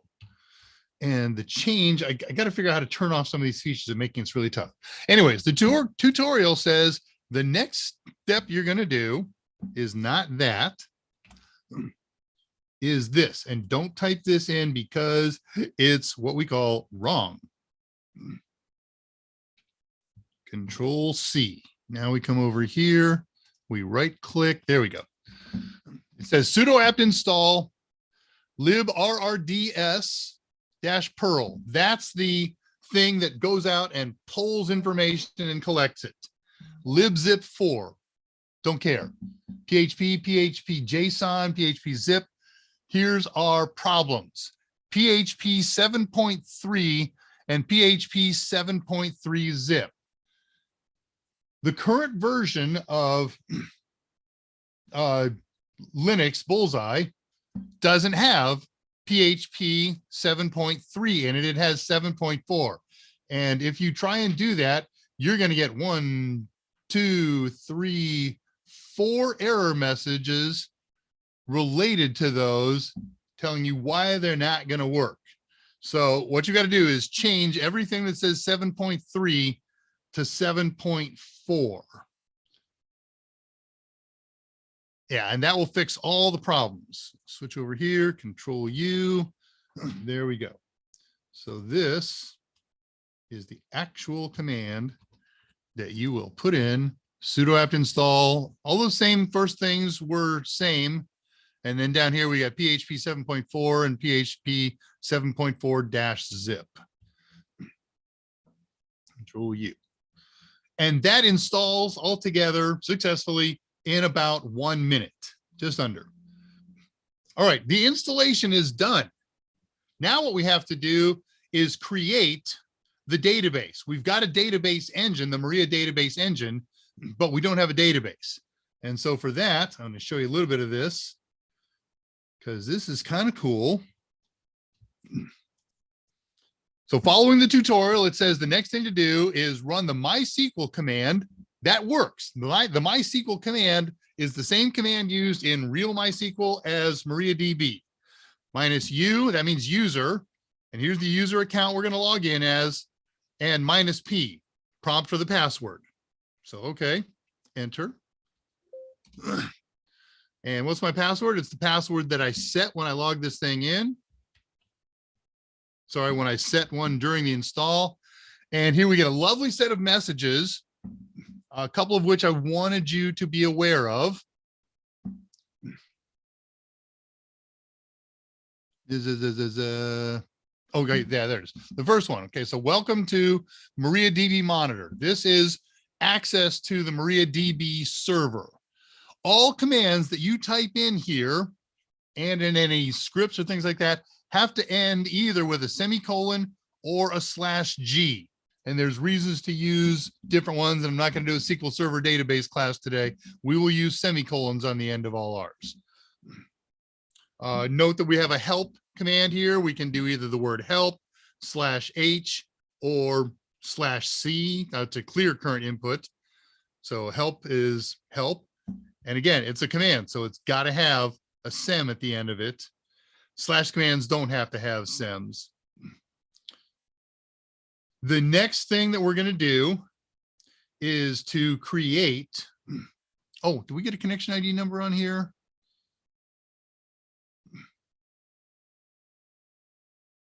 That's weird. Am I missing it? Your version is here and copyright and help. Okay. Maybe it was only the first time you ran it. Here's my server. Oh yeah, here it is, connection ID. So this is going to change every time you connect. The last time I connected, it said 8432. Now it's 13,437. Doesn't matter. You don't have to know your connection number. Unless you're doing some really deep troubleshooting. Okay, so we're at the prompt. So the first thing you're going to do is create a database. And I'm going to copy and paste this in here. I'm not going to hit the enter key because my database has already been created. But I want you to see it. This comes straight out of the tutorial. I could make another one, Cacti 4 or some other database, Dave's DB, but you're just going to hit the enter key on here and it's going to happen in 0.00 seconds. And you'll see a line that says results, query okay, 1 row affected, and then the actual time, 0.00 seconds. All right. So the database is created. Now, what do we got to do with it? Now we're going to associate it with the default account. Well, here, let me just show you the command and I'll kind of explain it.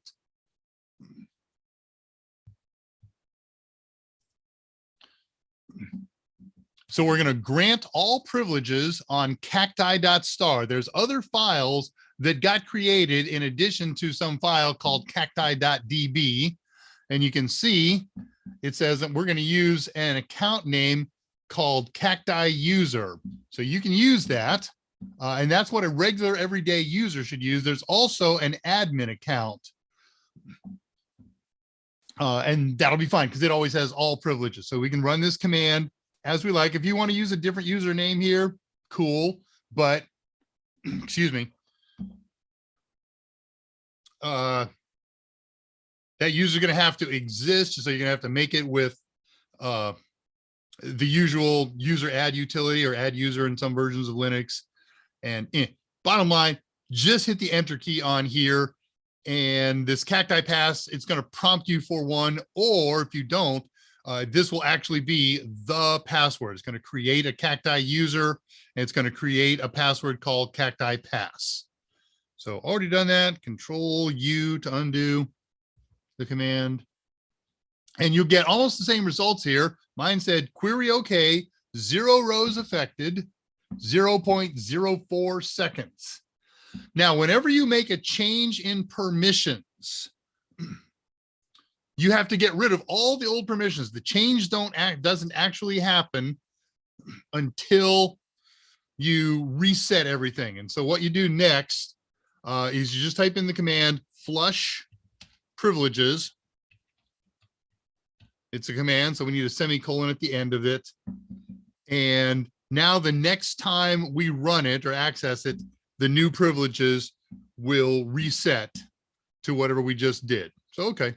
And there's a little more subterfuge to that and there's subtlety to it, but done. So now we're going to wind up back here again. What's our message going to be? Same thing. Query okay, 0 rows affected, 0 seconds. Now we're done with configuring and creating our database. So we get out of it with exit. That's one of the nice ones. It doesn't need the semicolon. It says bye. And it's done. You are fully installed. There is nothing that we have to do else. Except, of course, there's something else that we got to do. You want to see it play, right? So let's do that. And I got a page up and running, not that one. Let's go over here, share this. I was logged in earlier this morning and I just left it logged in, and over time it says I'm going to log you out. So here's automatically logged out. To log back in, I'll just click this log in again. If you were going at it the first time, you would type in the IP address or the host name of your Raspberry /cacti. And it will take you to this screen. Really? Yeah, there we go. Eventually. Okay, so here it is. It's /cacti, and then it's added the /index.php. So my username is admin. My password is the one that I set when I did the installation. And I can say keep me logged in or not. I don't care. I'm just going to log in.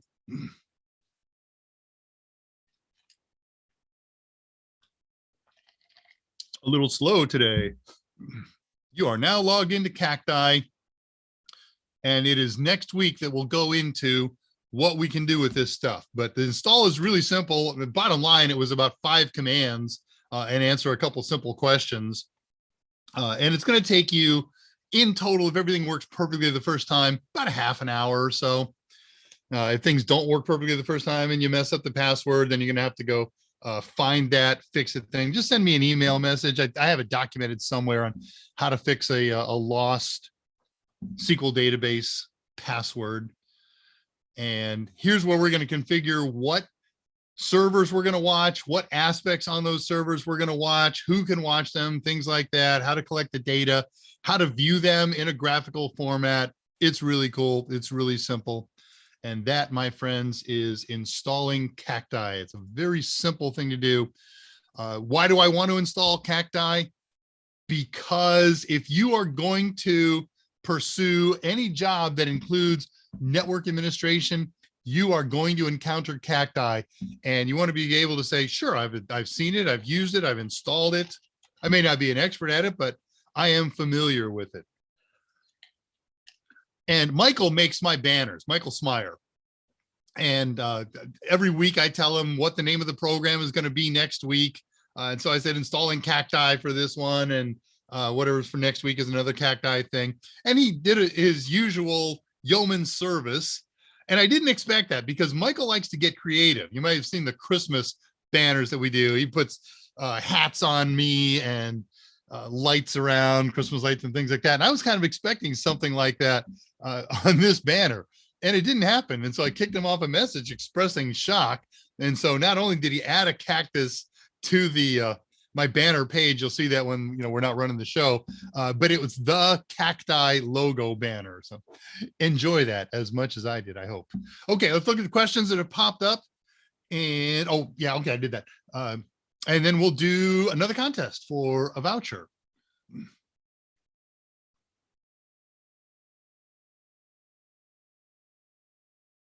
Sorry, got to find questions. I super scrolled and I didn't have I wasn't place marked.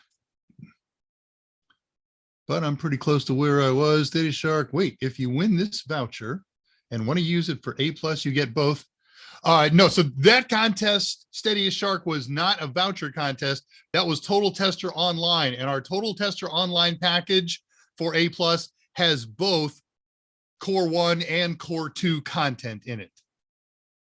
So it's really valuable. But when we do the vouchers, 1 voucher, 1 exam. So you're either going to get the Core 1 voucher or the Core 2 voucher if you're requesting an A+ voucher. That's why you got to be specific.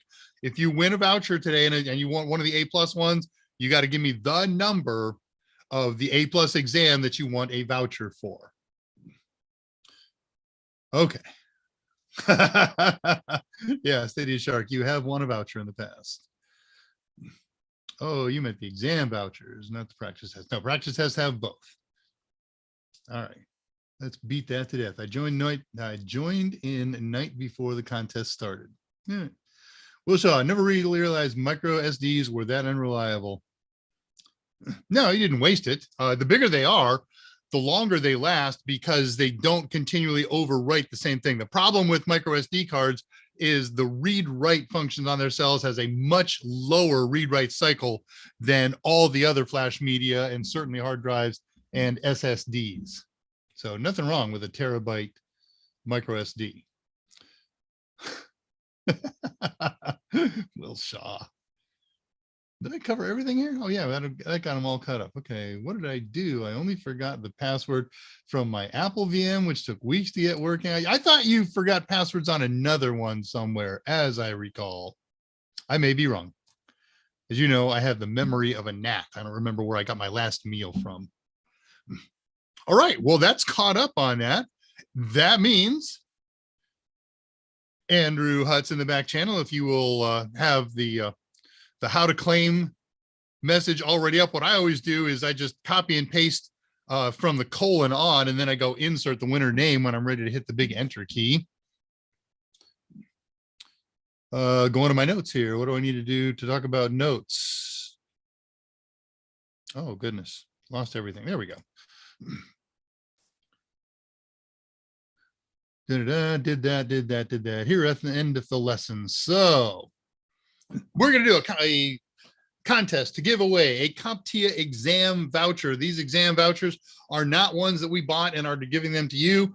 They are ones that Comptia is giving away through us. So this is all from Comptia, and that important little factoid matters because when I submit your name and information to Comptia, it is out of my hands. Comptia will take care of anything. Don't write me back and say, where's my voucher? Why is it late? It doesn't work.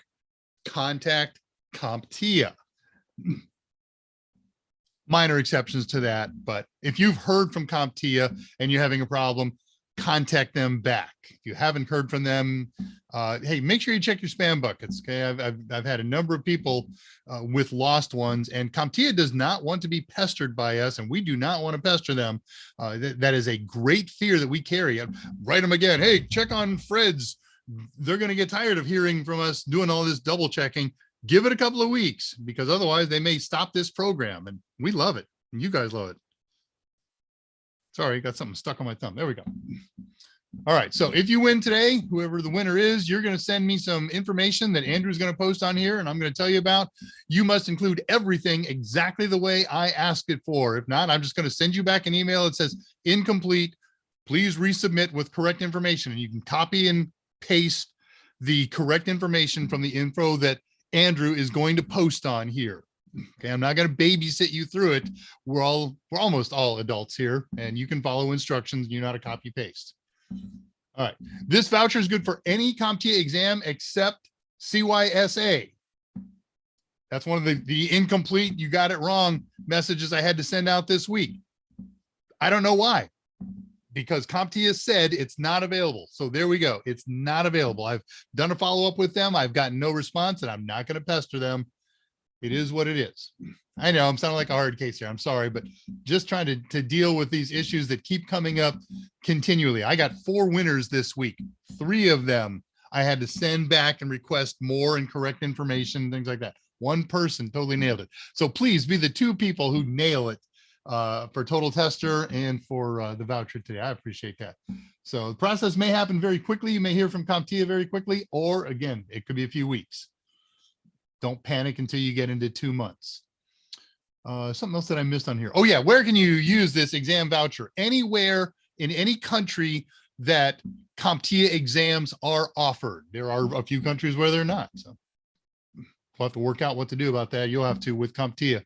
If you're in a country. No, that's part of the information you're going to send, what country you're sending it to. And if you send say, I'm going to take it in this country, and they look on their list and say, oh, it's not available in that country, then they will communicate with you and you'll have to work out something with them if anything can be worked out.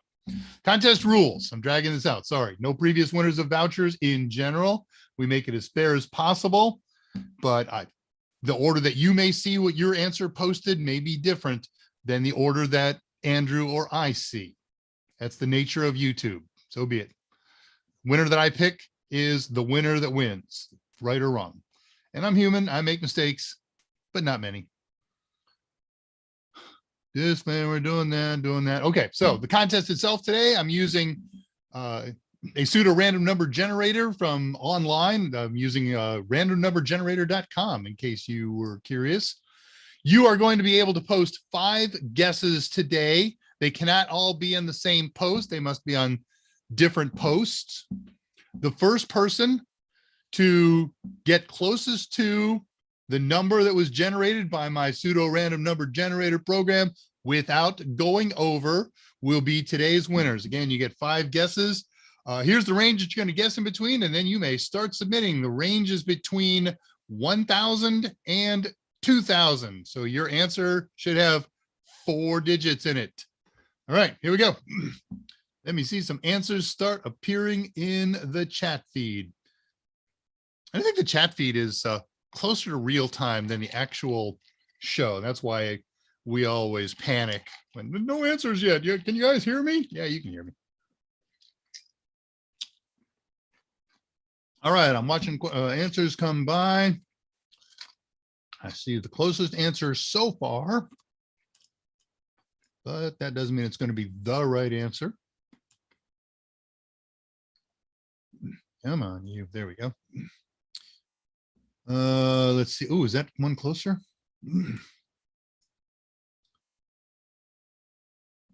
That one is closer.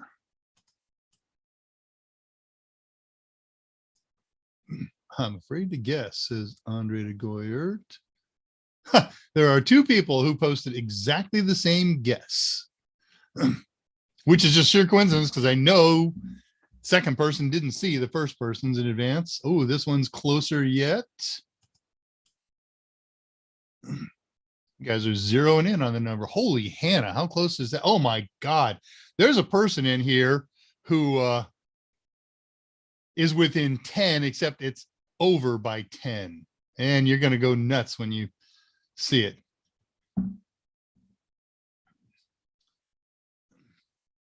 Another very close one, but over. I see Andrew typing something on my back channel. Wow, I got a lot to get through here. All right, we're going to close the guessing off. I see millions of guesses on here, and then I'm going to have to go through all this. All right, it's going to take me a minute to sort these out.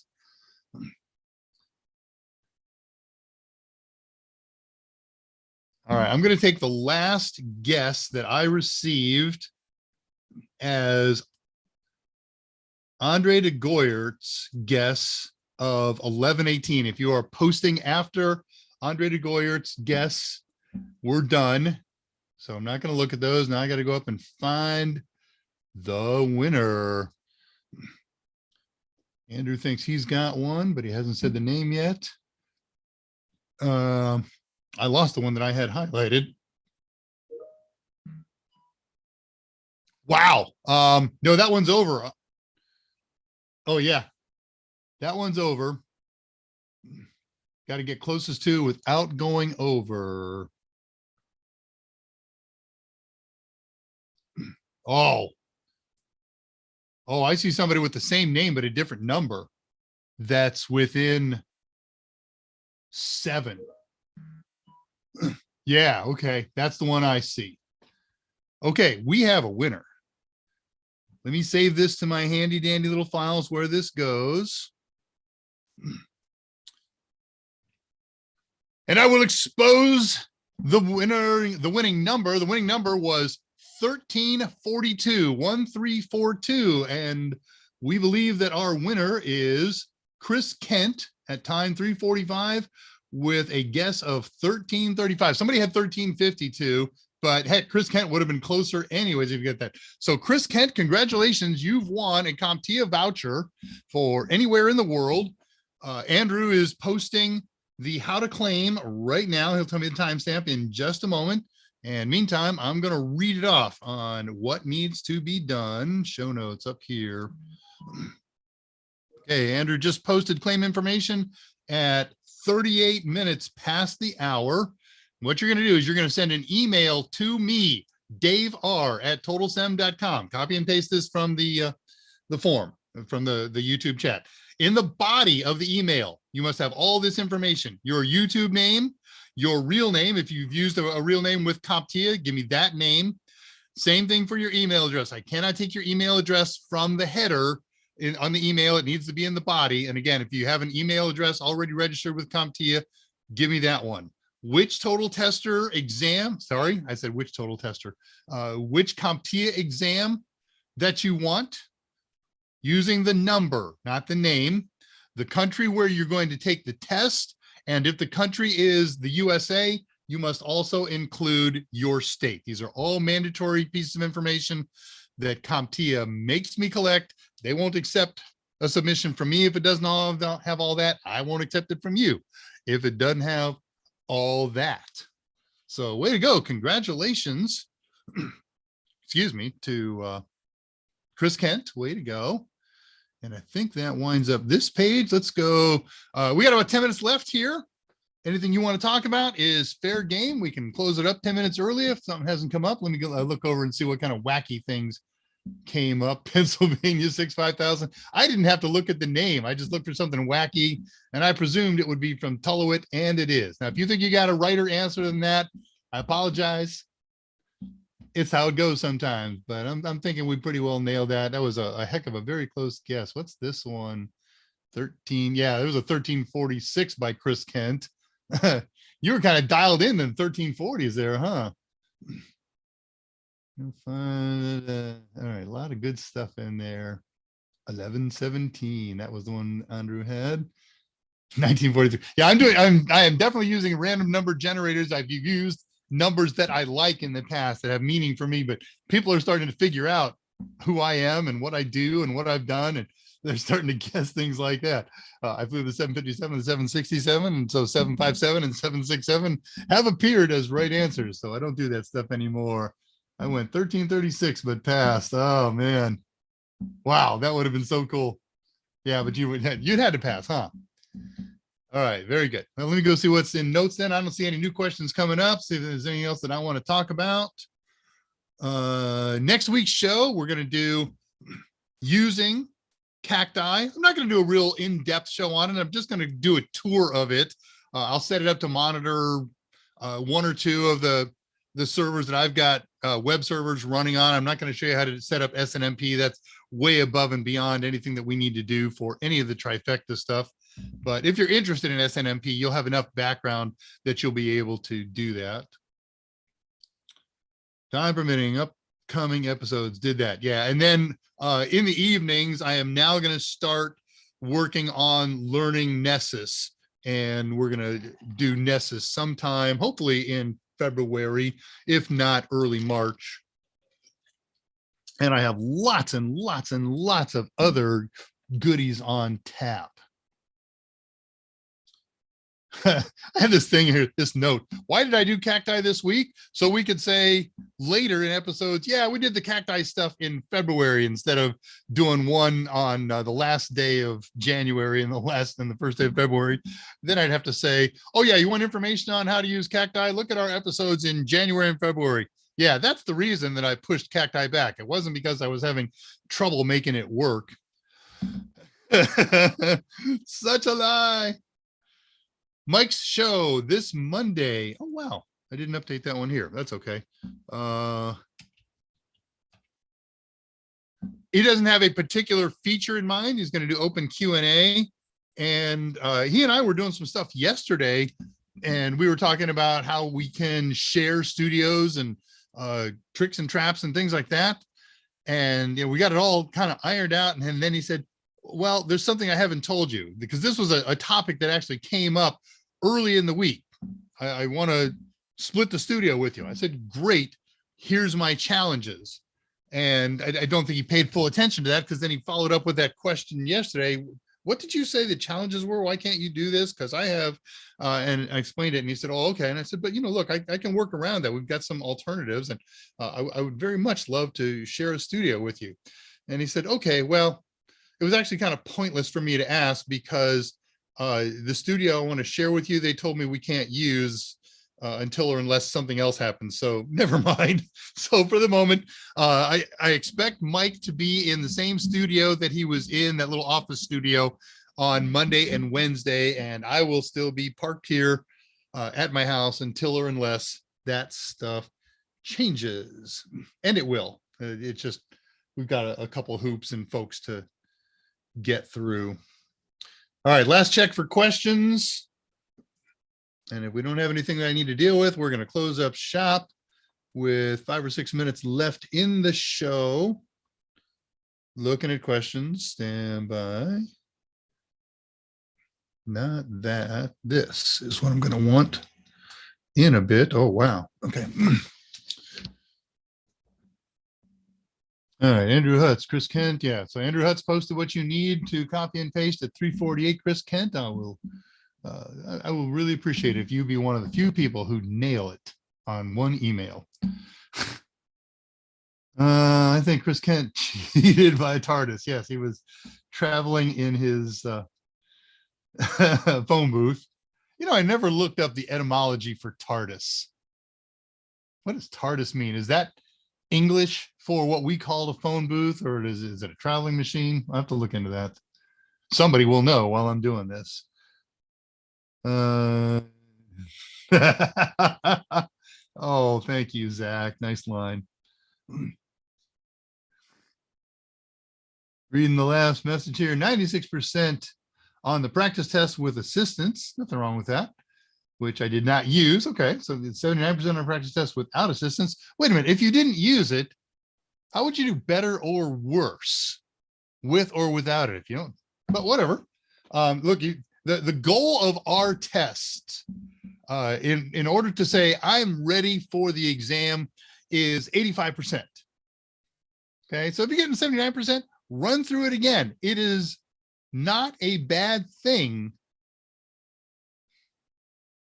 I don't want to say to memorize our questions. That would be crazy. But to know our questions and to know our answers will probably be very helpful when you take a real exam, because you will probably see questions that are very similar to ours and answer choices that are very similar to ours, and what we hope and believe to be the right answers that are very similar to ours. You get the idea. Okay, so get that 85%, love that 96%. I would not be happy with an average of 85%. I want to see 85% and above every time you take the exam. That's what I'm shooting for as I'm studying for Linux Plus. And I don't mind taking the test over and over and over until I go blind, until I start to see the first 2 words of a question, and I can see in the rest of my mind the rest of the question, all the answer choices, the right answer, and the explanation for why I got it right and why I got it wrong. It's really important to study that stuff, because those are helpful for other questions that you're going to encounter. We put wrong questions, the wrong answers in, and we explain them because we have good reason to. Let's go with that. Time, relative dimensions in space. Oh, really? That's what TARDIS is. It's an abbreviation. Tulwit, kudos, man. Thank you. Wow. And of course, it makes total sense. That is just awesome. I'm excited. Chris Kent, on it. I'm a Bill and Ted fan also. Okay. Even the newest one, where they're both 65 years old and still trying to... I saw bits and pieces. I could not bring myself to watch it. First one, absolutely. Boy, something weird's going on here. All right, Red Tubers checking out. Got to go start the snowblower. More power to you. You devil Googled that as an English person. I didn't know that. Very good. No, you didn't. You happen to know that, huh? Wow, that's awesome. I'm a Who nerd from way back in the 70s. Very good. All right, well, let's wind this thing up then. It's been a ton of fun. We're going to do it again real soon. As ever and always, my gratitude to Mike and Andrew and Michael Smyer, who poked in today. And number one, to all of you. This show doesn't happen without you. I appreciate it. ever so much. And I love talking with you guys. This has been David Rush. I'm the senior instructor at Total Seminars and resident pie specialist. Wishing you a great weekend. Take care of each other. Take serious steps to stay healthy. Call or visit your parents and the rest of your family. And never forget, technology is great, but the greatest resource we have are you and I. And with that, good night. I'll see you on Discord and at the AMA next week. Until then, I am out of here. This has been a presentation that was recorded before a live audience and is a production of Total Seminars. I don't have to say that. I just like it.